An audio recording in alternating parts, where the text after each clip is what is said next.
এত ঠান্ডা লাগা অবস্থায় আইসক্রিম খাওয়া কি ঠিক হচ্ছে? So hello everyone, this is সালমানিপা। সকালে প্রথমেই না, এটা কিন্তু চা নয়, এটা হচ্ছে একটা পানি, একটা ড্রিঙ্ক। সেটার মধ্যে রয়েছে আদা, লবঙ্গ, তারপরে এলাচ, এই সমস্ত কিছু দিয়ে একটা গরম পানি। তো সন্ধ্যাবেলায় বেরিয়েছিলাম, আর সন্ধ্যাবেলায় বেরিয়েই এখানে সিঙ্গারাটা মারাত্মক লেভেলের করে। তার সাথে নিয়েছিলাম দুটো পায়েস, আর তারপরে খেয়েছি ঝালমুড়ি, যেটা লোকেশনটা হচ্ছে দত্ত সেন্টারে ঢুকেই সামনে দেখো, এই যে একদম সামনে ফ্রন্টেই ঝালমুড়ির দোকানটা বসে। তারপরে বড় বাজার থেকে আমার কয়েকটা জিনিস কেনার ছিল, সেগুলো কিনলাম। আর এটা তো তোমরা বুঝতেই পারছো, কার্জন গেটের সামনে একদম যে রোডটা, সেই রোডের কাছেই দাঁড়িয়েছিলাম।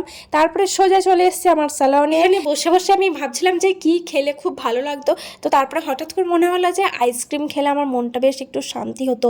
তো সেটাই এখন খাচ্ছি। আর রাত্রে ডিনারটা আমি কিনে এনেছি, সেটা হচ্ছে তড়কা, তার সাথে মিক্স ভেজ আর রুটি। ভাত খাবো না, কারণ আমার লেগেছে ঠান্ডা। চলো বাই।